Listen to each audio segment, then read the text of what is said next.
नमो नमो नमो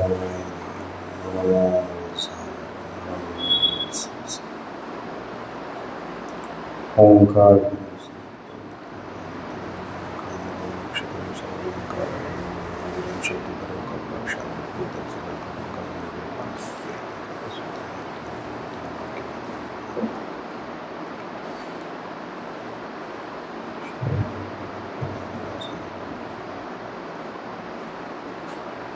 मंगलम भगवान मंगलम मंगलम गुरुदेव जयदेवस्तु मंगलम सर्वमंगल मांगल्यम सर्वकल्याणकारकम प्रधानम सर्वधर्माणां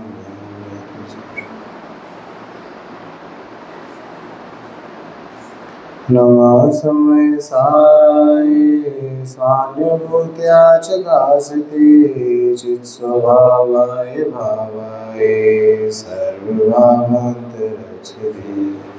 वन्दितु सर्वसिद्धे ध्रुवं अचलं मङ्गलं पत्ये मोक्षामि समे बाहुडमिडमो सुदकीर्ति वर्णितम्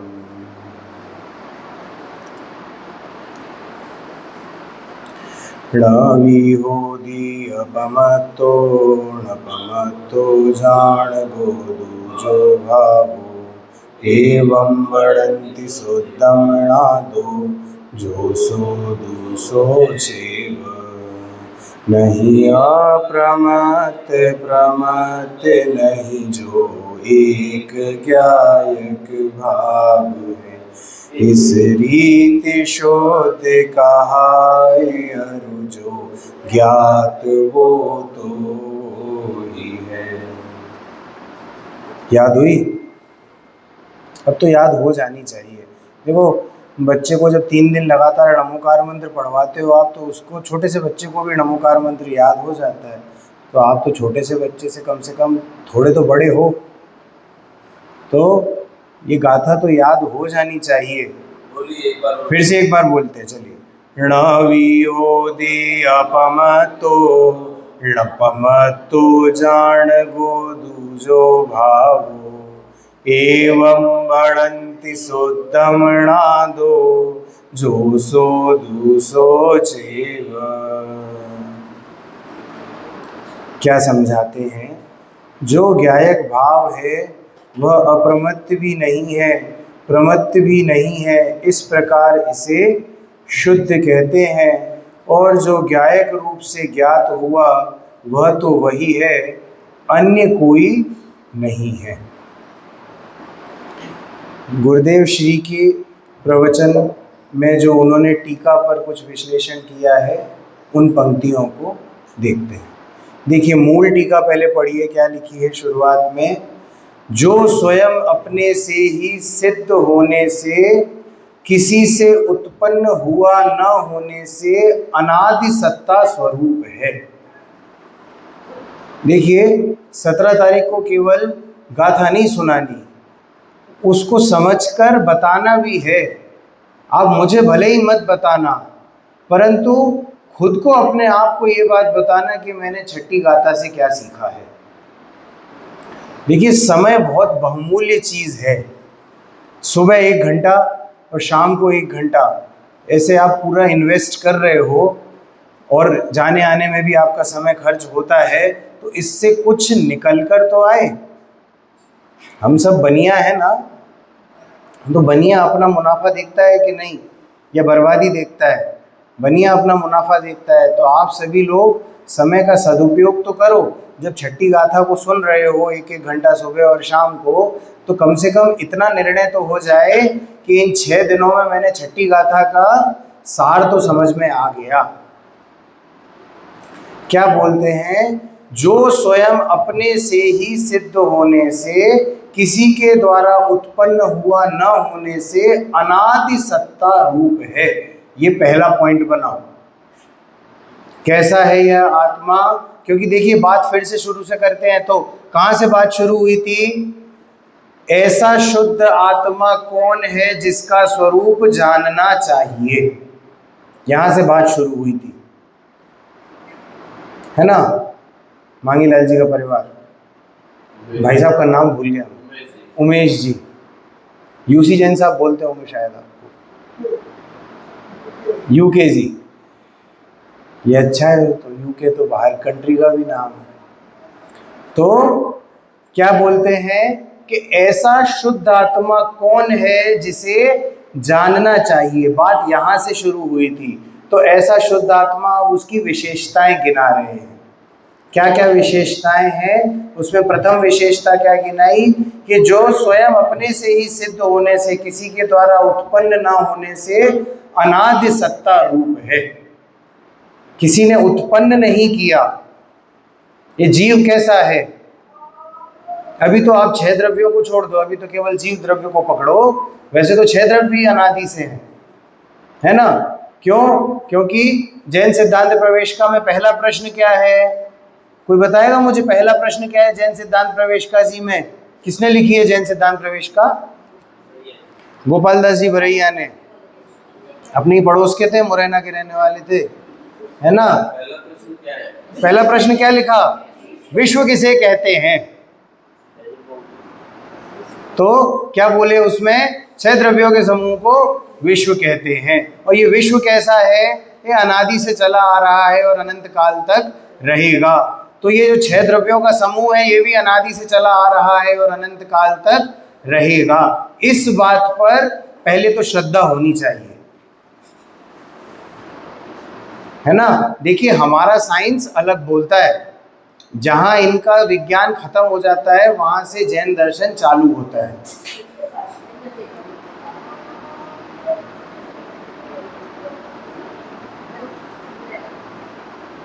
हो गई सब व्यवस्था? दे दो, शास्त्र दे दो। क्या प्रश्न पूछ रहा था मैं? बताओ, आप ही बताओ। ज्ञान दान दिया अभी आपने, बताओ। देखिए, ध्यान भटकाना नहीं चाहिए। जो आ रहा है आ जाएगा, अपनी व्यवस्था से बैठ जाएगा, और उसकी होनहार जैसी होगी वैसा उसे शास्त्र भी प्राप्त हो जाएगा। शांति रखा करो, ठीक है ना? तो क्या बोला था कि ये विश्व किसे कहते हैं, ये प्रश्न किया, और 6 द्रव्यों के समूह को विश्व कहते हैं। और विश्व अनादि है, ये बात तो मुझे भली भांति पता है। विश्व अनादि है और अनंत काल तक रहने वाला है। और जब 6 द्रव्यों के समूह को विश्व कहते हैं, इसका मतलब ये 6 द्रव्य भी अनादि से हैं और अनंत काल तक रहने वाले हैं। इन 6 द्रव्यों के नाम मुझे जब बताए गए तो पहला नाम क्या बताया गया? जीव द्रव्य। जीव, पुद्गल, धर्म, अधर्म, आकाश और काल। तो पुद्गल, धर्म, अधर्म, आकाश, काल को मुझे कुछ खास लेना देना है नहीं। ये रहे ना रहे मुझे कोई प्रॉब्लम नहीं है। अभी तो मुझे अपनी बात समझ में आनी चाहिए, और ये रहेंगे। क्यों? क्योंकि मैंने इन लोगों को तो बहुत अच्छी तरह समझ रखा है। 5 द्रव्यों को मैंने बहुत अच्छी तरह समझ रखा है। तो ये तो रहेंगे, अनादि से हैं और अनंत काल तक रहेंगे। अब तो यहाँ पर जीव द्रव्य की बात पे आते हैं। और ये जीव द्रव्य अनादि से है, और अनादि से किस प्रकार है? ना इसे किसी ने उत्पन्न किया है और ना ही इसका कभी विनाश होगा। ऐसा दृढ़ निश्चय पहले हो जाना चाहिए। मैं अनादि से हूं और अनंत काल तक रहूंगा, ये बात हमें कहाँ समझाई? ये 6ठी गाथा में, टीका में अमृतचंद्र आचार्य देव समझा रहे हैं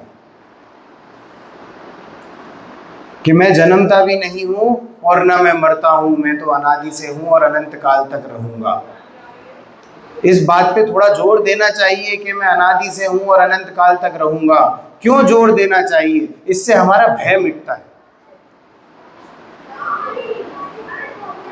किस बात का भय मिटता है बाबूजी? मृत्यु का भय मिटता है, अनिष्ट होने का भय मिटता है कि कुछ अनिष्ट ना हो जाए, कहीं कोई बीमार ना पड़ जाए, कहीं किसी की मृत्यु ना हो जाए, ये फला फला चीज मुझसे दूर ना हो जाए। अरे तू तो अनादि से है और अनंत काल तक रहेगा। ये संयोग जो मिले हैं वो फिर मिल जाएंगे और फिर छूट जाएंगे। ऊपर जाओ, हाँ हाँ ऊपर जाओ, चल। ये भी अनादि से है। जाओ जाओ ऊपर जाओ बेटे, सब बच्चे ऊपर जाओ जल्दी जल्दी।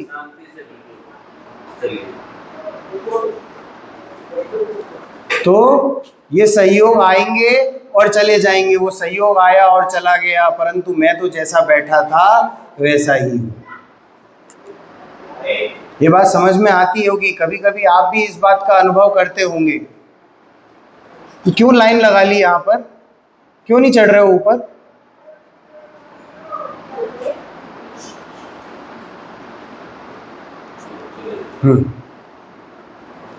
क्या आदत है थोड़ा बच्चों को अनुशासन में रखने की, तो वो निकल पड़ता है उनसे, क्या करें। स्कूल चलाने के कुछ दुष्प्रभाव भी हैं। यही दुष्प्रभाव है कि जहाँ बच्चे दिखे नहीं कि सोचते हैं लाओ इन्हें कंट्रोल कर ले, और तब कि मैं तो परद्रव्य को बिल्कुल संभाल नहीं सकता, मैं परद्रव्य का कुछ बिगाड़ नहीं सकता। ये बात हम यहाँ बोलते हैं और मन में क्या सोचते हैं, आओ बच्चों को कंट्रोल कर ले। हम तो बड़ों को भी कंट्रोल नहीं कर पाते, बच्चों को कहाँ कंट्रोल कर पाएंगे। बच्चे तो वैसे भी स्वभाव से चंचल होते हैं, है ना। लेकिन यहाँ पर ऐसी बात समझने जैसी है कि मैं अनादि से था और अनंत काल तक रहूंगा। और कैसा हूं मैं स्वयं सिद्ध हूं, मुझे किसी ने उत्पन्न नहीं किया। ये जो बोलते हैं ना, ये तुम्हारी माता हैं, ये तुम्हारे पिता हैं, ये व्यवहार की भाषा है। क्यों? क्योंकि मैं तो अनादि से हूं और अनंत काल तक रहूंगा।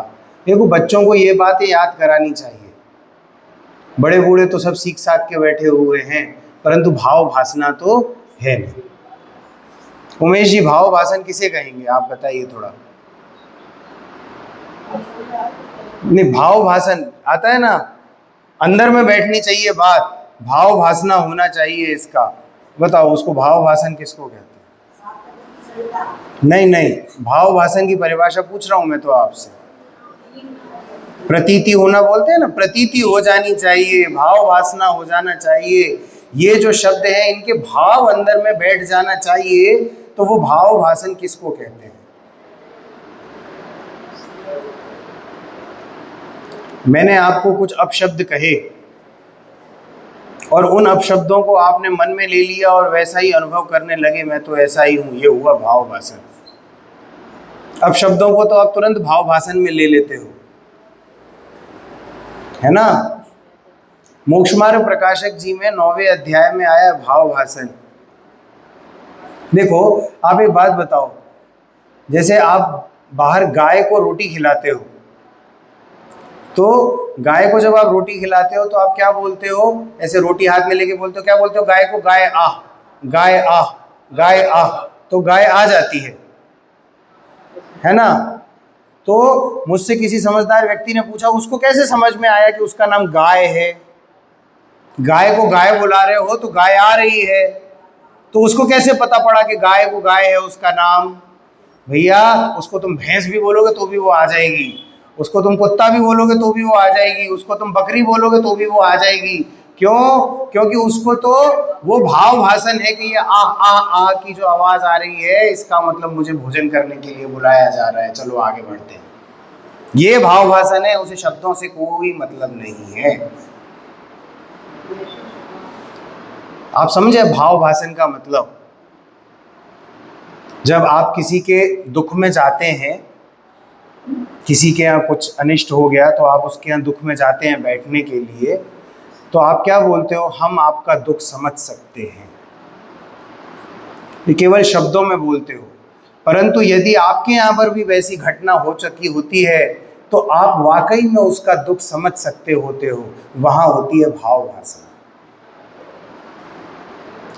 वहां कहते हैं कि ये अंदर में बैठी हुई है बात, वहां कहते हैं कि इस बात की प्रतीति हो चुकी है।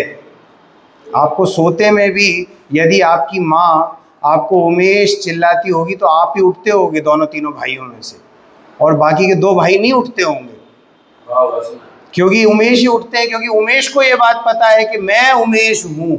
ये बात सोते में भी पता है कि मैं उमेश हूँ। कहीं से भी उमेश की आवाज़ आएगी तो मेरी आंखें खुलेंगी और महेश और सुरेश की आंखें नहीं खुलेंगी। क्यों? क्योंकि इस बात की प्रतीति है, इस बात का भाव भाषण हो चुका है कि मैं तो अमुक नाम वाला व्यक्ति हूं। जो प्राप्त पर्याय में तन्मयता है ना, वो हमें ये पर्याय की भाव वासना हो जाती है, तुरंत हम इस पर्याय की प्रतीति कर लेते हैं कि मैं तो इसी रूप हूं। इसीलिए यहाँ पर जोर दे देकर बोला कि तू तो अनादि है। इस बात का भाव वासन होना चाहिए कि मैं अनादि से हूँ। और पंच परावर्तनों में भी मैं रहा, मैं अच्छी से अच्छी गति में भी गया और दुर्गतियों में भी गया, परंतु मेरा कुछ बिगाड़ नहीं हुआ। मैं तो तब भी जैसा था, आज भी वैसा ही हूँ। मैं तो अनादि से हूँ। ऐसी निडरता आनी चाहिए। जब अनादि की भाव वासना होगी तब अंदर में निडरता आएगी। देखिए, लौकिक जीवन में ये बातें समझने जैसी हैं। लौकिक जीवन में भी स्वाध्याय का कुछ प्रयोग होना चाहिए बाबूजी।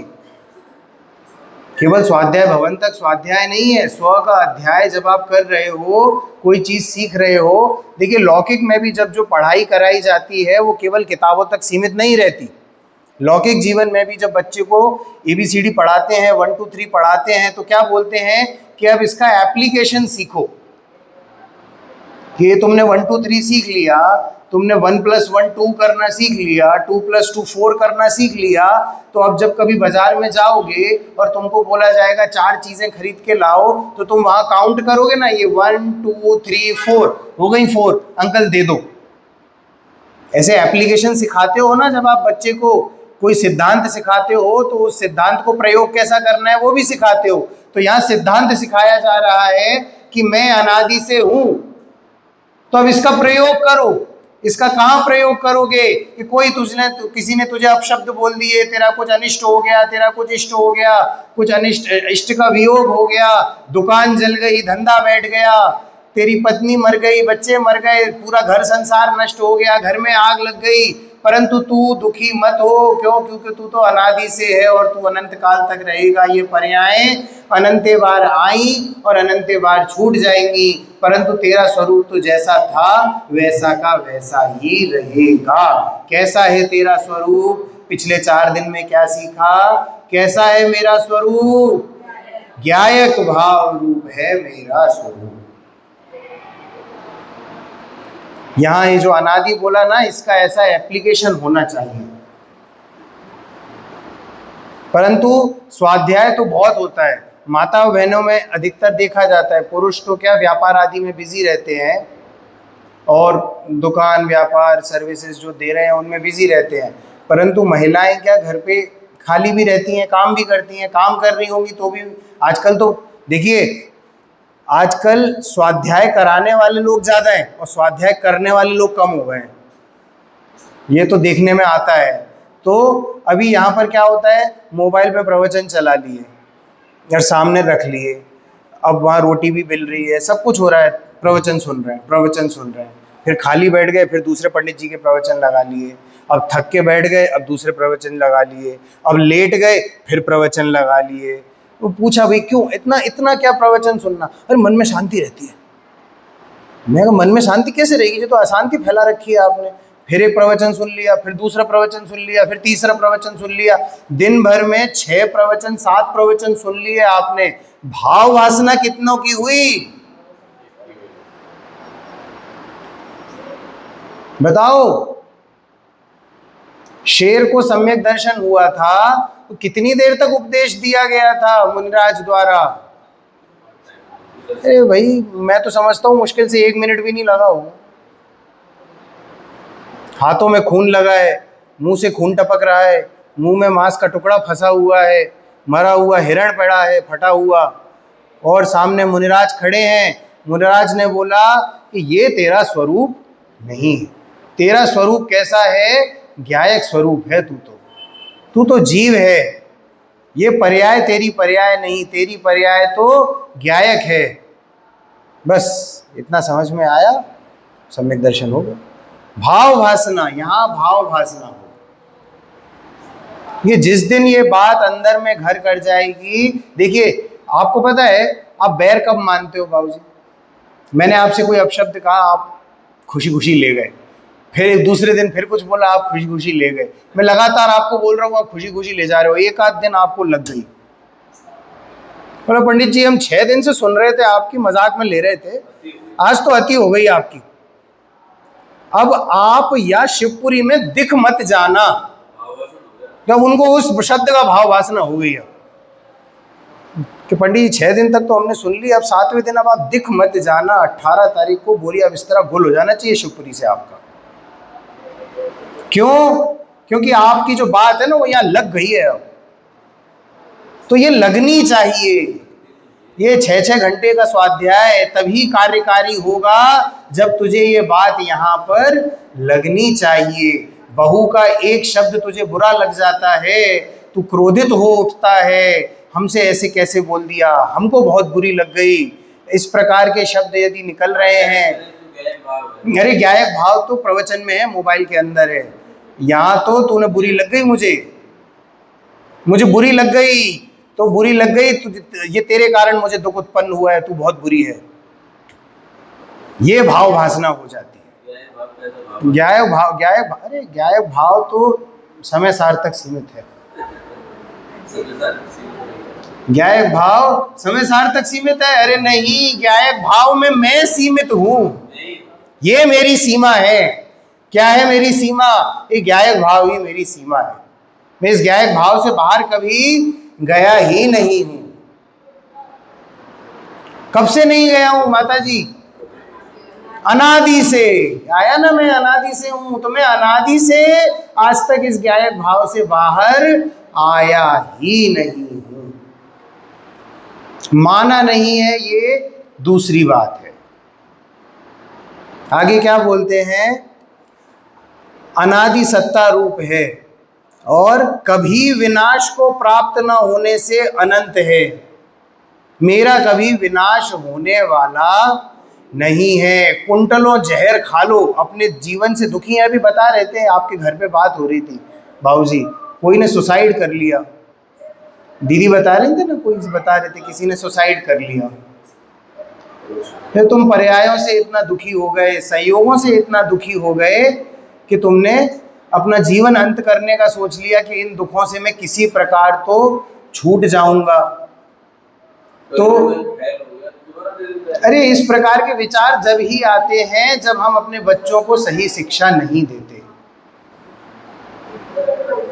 देखो, केवल ये स्वाध्याय सभा तक की बात नहीं है, ये बातों को घर पे किया करो आप।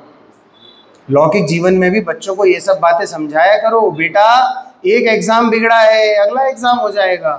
अरे मैं मानता हूं तू जीवन में कभी 12th पास नहीं करेगा तो भी तेरा क्या बिगड़ जाएगा। जैन धर्म में तेरा जन्म हुआ है, इतने बुरे दिन कभी नहीं आएंगे कि तू 2 रोटी से भूखा रहेगा। जैनी कभी दरिद्री होता देखा नहीं जाएगा।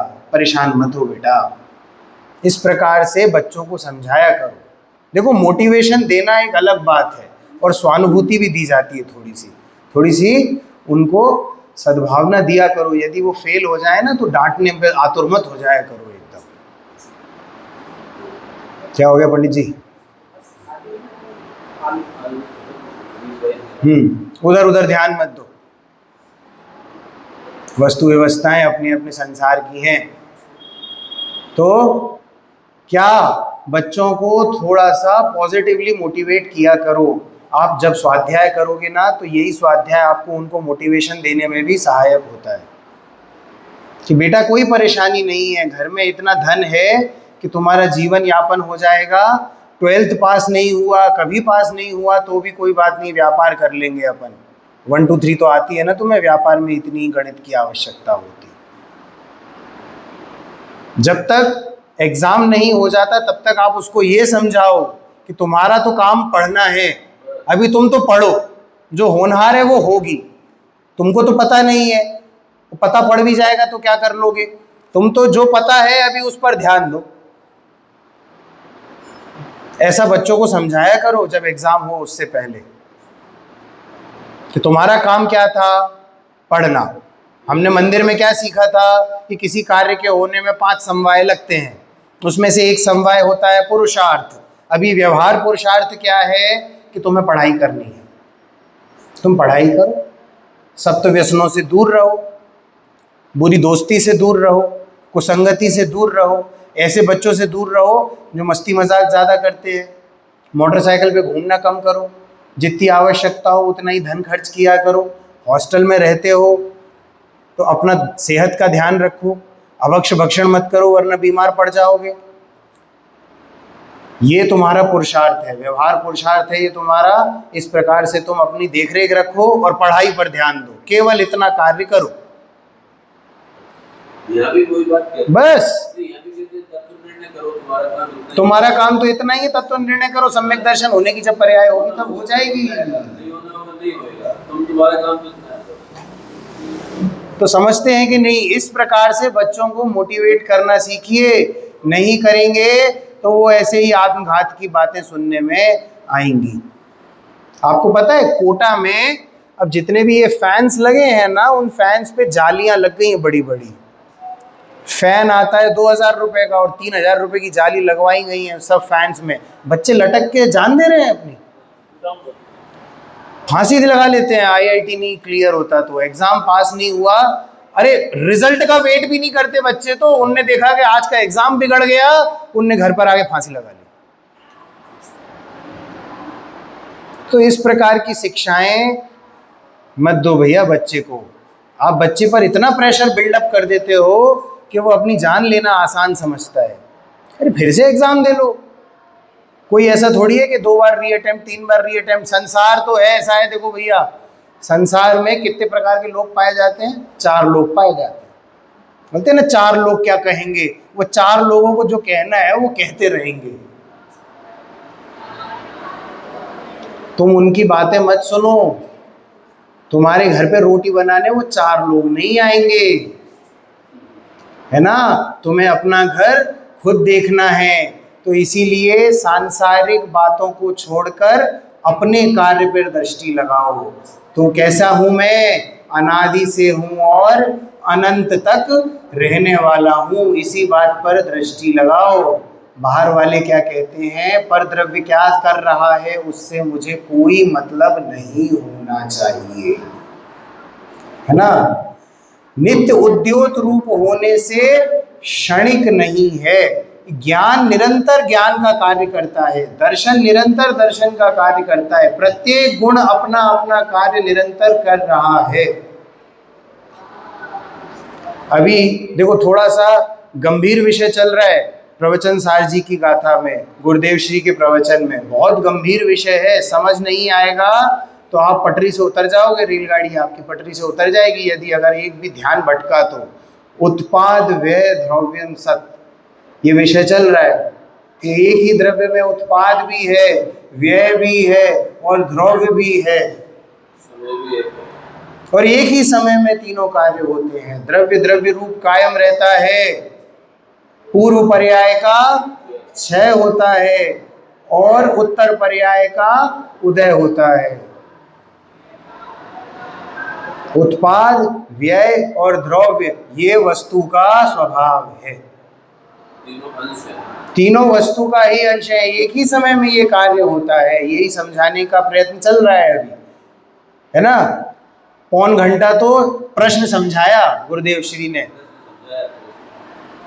क्योंकि देखो जब तक प्रश्न समझ में नहीं आएगा तो उत्तर कहां से समझ में आने वाला है। बहुत सूक्ष्म विषय है, और जब यहां बुद्धि लगेगी तो स्वयं में वो आनंद आता है। शाम को कौन सा विषय चल रहा है बहन? मोक्षमा प्रकाशक में क्या विषय चल रहा है? सम्यक सन्मुख मिथ्या दृष्टि। केवल मिथ्या दृष्टि अब मत बोलो, उसकी विशेषता बताओ। सम्यक सन्मुख मिथ्या दृष्टि जीव, और सम्यक सन्मुख मिथ्या दृष्टि जीव ऐसा वैसा जीव नहीं है, बहुत उच्च परिणामों वाला जीव हो चुका है।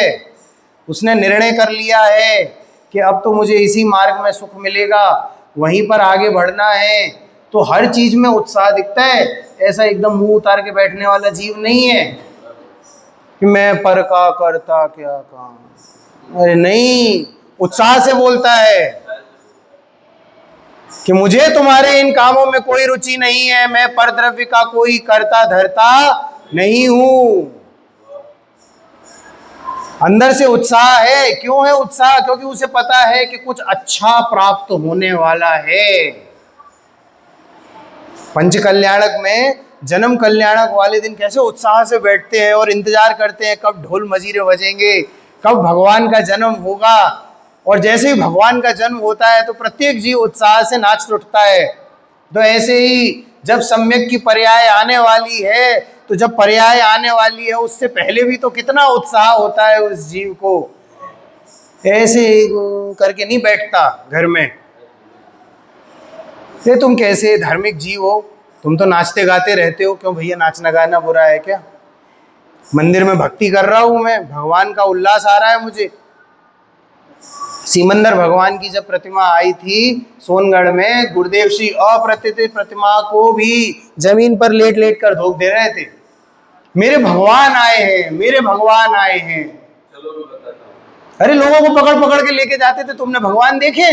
आओ हम अपने भगवान दिखाते हैं, आओ अपने भगवान दिखाते हैं। क्या लोगों ने पहले जिन प्रतिमा नहीं देखी थी क्या? परंतु ये अंदर से उत्साह था कि आओ हम तुम्हें अपने भगवान दिखाते हैं।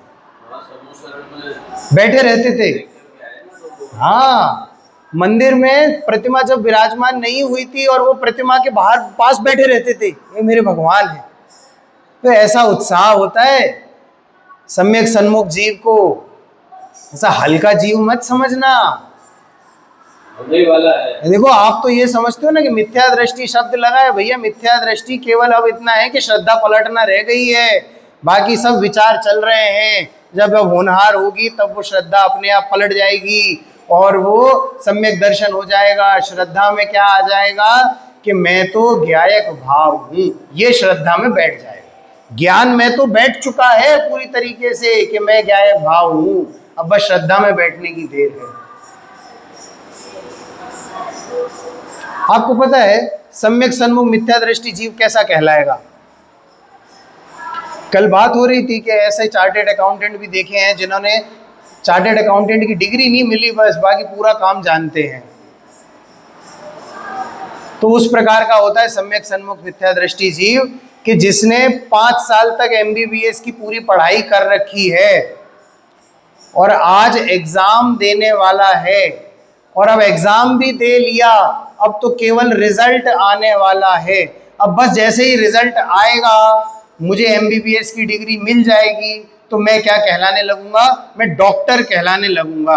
जब तक डिग्री नहीं मिलेगी तब तक मैं सब जानता हूँ, कैसे इलाज किया जाता है, इंजेक्शन कैसे लगाया जाता है, टाँके कैसे लगाए जाते हैं, बुखार में कौन सी दवा देनी है, जुकाम में कौन सी दवा देनी है, ये सब मुझे पता है ना। परंतु लोग मेरी जो शिक्षा है उसको सत्य कब मानेंगे? जब मुझे MBBS की डिग्री मिल जाएगी। तो उसी प्रकार से पूरा ज्ञान अच्छी तरीके से मजा रखा है, सब कुछ समझ में आ गया है।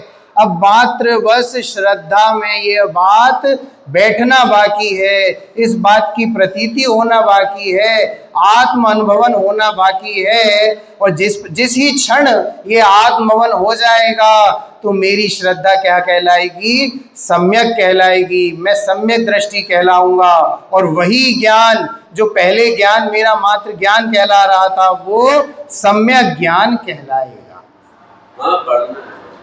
हाँ, बस वही सम्यक। तो आप समझते हो ना प्रतीति? अब समझ में आया थोड़ा प्रतीति?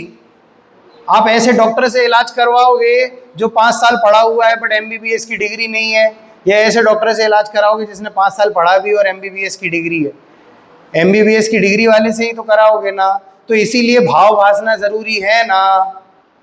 अगर है ना तो क्यों नहीं होती? क्योंकि हमने भाव वासना को इम्पोर्टेंस ही नहीं दी। भाव वासना को मुख्यता नहीं देते, शब्दों को मुख्यता देते हैं। कि पंडित जी आपने ये गाथा का नाम नहीं लिया, आप समझा तो रहे थे छठी गाथा, लेकिन विषय तो आपका चौथी गाथा से निकल के आ रहा था। आपने शब्द गलत प्रयोग कर लिए। पंडित जी आप छंद भूल गए, आपने गलत छंद का प्रयोग कर लिया।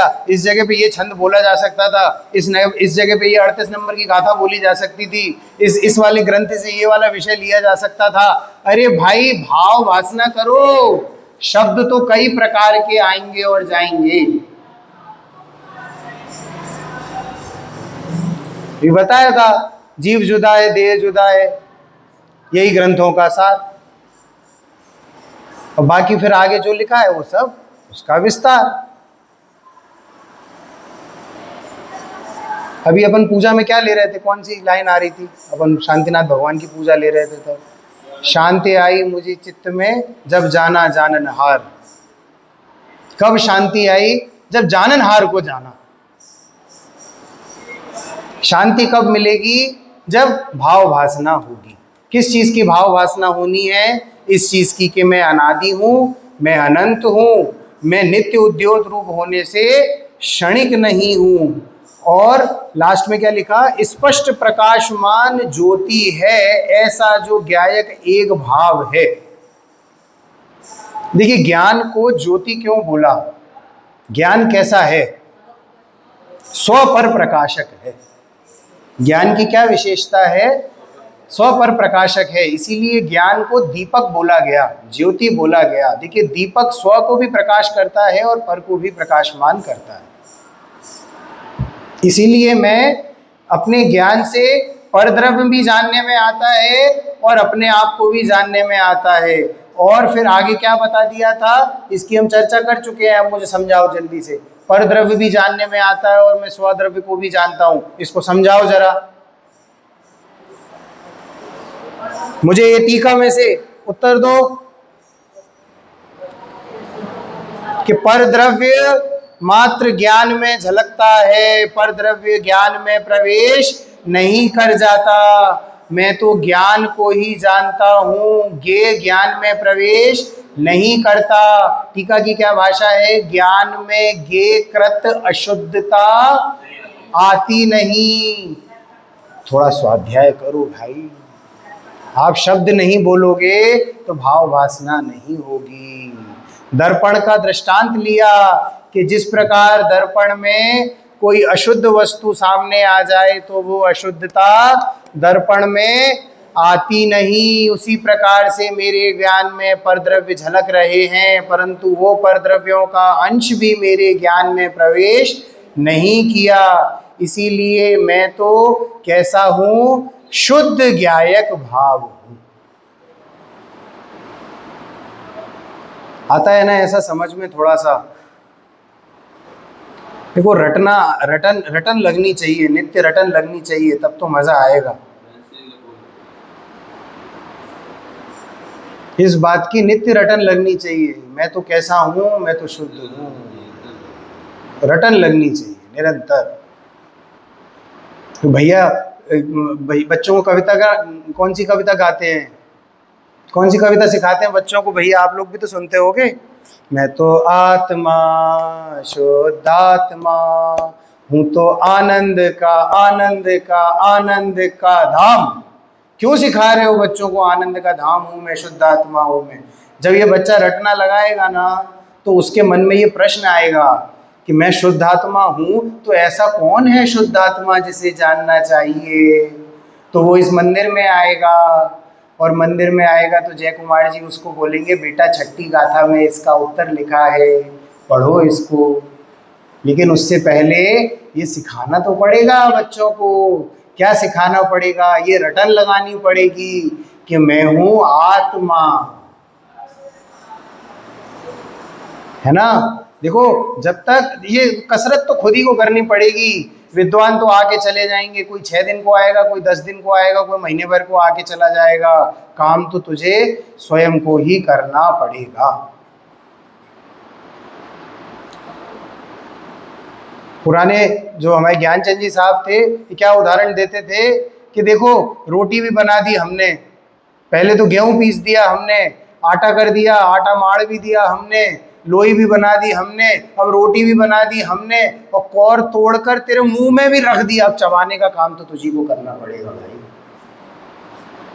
सब काम करके दे गए मेरे गुरुदेव, अब चबाना तो तुमको करना पड़ेगा ना ये काम। इसकी रटन तो अब तुम ही को लगानी पड़ेगी। घटकना तुझे पड़ेगा, रटन तुझे लगानी पड़ेगी। मैं तुम्हारे सामने बैठ के रटता रहूंगा तो मैं ही रट रहा हूं ना, तुम क्या रट रहे हो? क्योंकि देखो, जिसको जिसका कार्य करना होता है वो स्वयं करता है।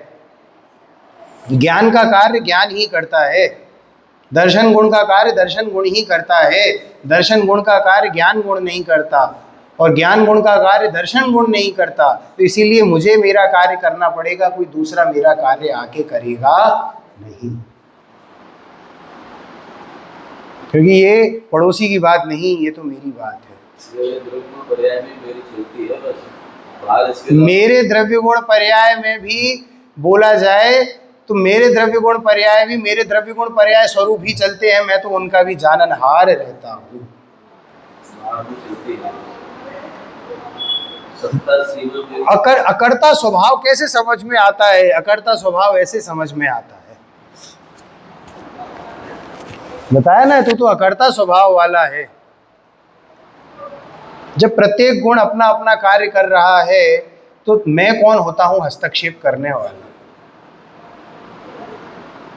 वो अधूरा थोड़ी है ना, कोई देखिए वो अपनी गाथा ही है, एकत्व निश्चयगत समय सर्वत्र सुंदर लोक में। प्रत्येक द्रव्य सुंदर है, परिपूर्ण है अपने आप में प्रत्येक द्रव्य सुंदर है। कोई काला है तो वो भी सुंदर है। देखिए सुंदर जो शब्द है ना, उसको अगर आप थोड़ा समझो तो वो शब्द है स्व अंदर। स्व और अंदर, स्व के अंदर है, प्रत्येक द्रव्य स्व अंदर विराजमान है। प्रत्येक द्रव्य अपना अपना कार्य सुनियोजित तरीके से कर रहा है। इतना समझ में आए तब अकर्ता भाव समझ में आए, तब ज्ञायक भाव समझ में आए। दृष्टि स्वभाव को चली जाती है अपने आप।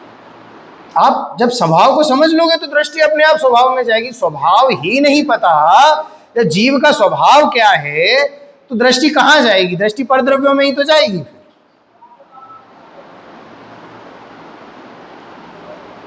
ऐसा रटन लगना चाहिए, मम ज्ञान में है आत्मा, दर्शन चरित में आत्मा है, और प्रत्याख्यान संवर योग में भी आत्मा।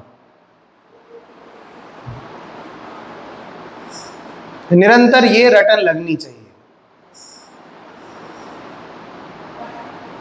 क्या क्या स्वाध्याय करें, बहुत सारे शास्त्र हैं, क्या क्या पढ़ें, हमको याद नहीं रहते। छंद छेड़ाला भी पूरी याद नहीं है। तो दौलत राम जी ने शुरुआत में ही लिख दिया, याद करना नहीं है, मात्र सुनकर समझना है। ताही सुनो भव मन थिर आन। मन थिर, मन को स्थिर करके सुन। जो चाहो अपनो कल्याण, यदि अपना कल्याण चाहते हो तो इस बात को, मन को स्थिर कर कर सुन लो। ये नहीं बोला कि ताही याद करो मम थिर आन, ऐसा बोला क्या? नहीं, उनने तो बोला केवल सुन लो, मत करो याद। शिवभूति मुनिराज सबको पता है, क्या थी विशेषता शिवभूति मुनिराज की? ज्ञान का क्षयोपशम इतना तीव्र था कि याद नहीं रहता था, कुछ भी याद नहीं रहता था, पंच परमेष्टि के नाम याद नहीं रहते थे।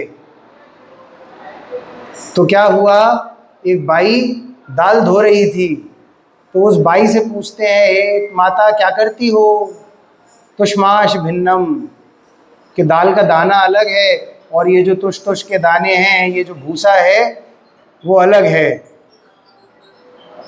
तो उस बात से उनने क्या बोला कि यही तो मेरे गुरु ने समझाया था कि मैं जीव द्रव्य अलग हूँ और ये पर द्रव्य पुद्गल द्रव्य अलग हैं, यही मेरा स्वभाव है।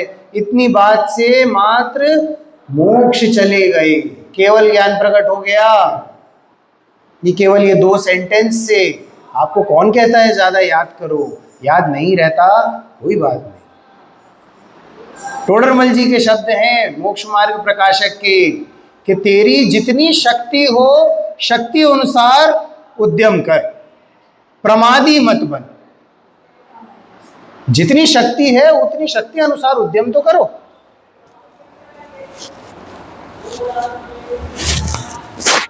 समझने का उद्यम करो।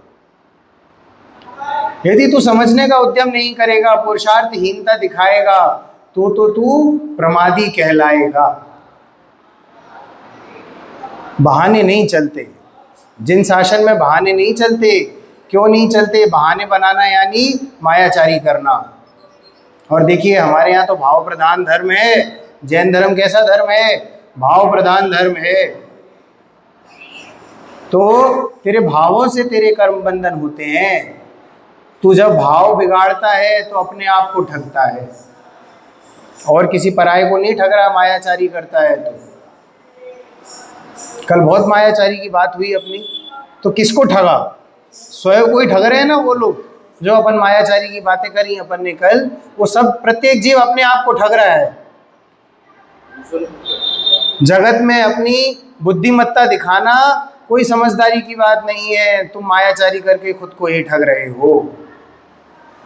मुमुक्षु समाज में बाबूजी ऐसे ऐसे जीव हैं जो अपने आप को मुमुक्षु कहते हैं और दान बोल देते हैं, और छोटा मोटा नहीं, बड़ी बड़ी राशियां दान बोल देते हैं। 50 लाख दान राशि बोल दी, आप तो करो कार्यक्रम में खड़ा हुआ हूँ, ठीक है। उसके बाद जब घोषणा की बात आई तो ऐसा वही 50 मत बोलो, आप तो अभी थोड़े कम बोलो, आप 21 बोल दो, कम पड़ेंगे तो देखेंगे। 21 की घोषणा हो गई, जब देने की बात आई बोले अभी कितने की ज़रूरत है, आप तो अभी उतने ले लो, अभी आप 2 लाख ले लो, 2 की ज़रूरत है ले लो, ठीक है। कार्यक्रम संपन्न हो गया, तो बोला साहब भाई साहब आपने तो 21 लाख लिखाए थे। वो लिखाए थे, आपको ज़रूरत अभी है क्या पैसे की? नहीं है ना, तो ठीक है बस फिर छोड़ो आप। ये मायाचारी करके तूने क्या कमा लिया? तूने कुछ नहीं कमाया, तूने केवल और केवल कर्म कमा लिए, और इन कर्मों का जब उदय आएगा तब तू रोएगा। आजकल तो दान की बड़ी विशेष स्थिति हो गई है। दान देने के बाद आदमी ये समझता है कि ये मैंने खरीद लिया पूरा आयोजन, या मैंने दान दिया है तो अब तो मेरी बापोती चलेगी इस पर, मेरा राज्य चलेगा अब इस पर। तो इस प्रकार से जो व्यवस्थाएं बनाते हैं वो मायाचारी करके खुद को ही ठग रहे हैं, क्योंकि संसार तो अपने हिसाब से ही चलता है, तुम्हारे चलाने से चलता नहीं। मैं तो सदा ज्ञायक ही था और ज्ञायक ही रहूँगा, पर द्रव्य में मेरा हस्तक्षेप होता नहीं। इसी बात का चिंतन मनन नित्य चले। अभी की बात को यही विराम।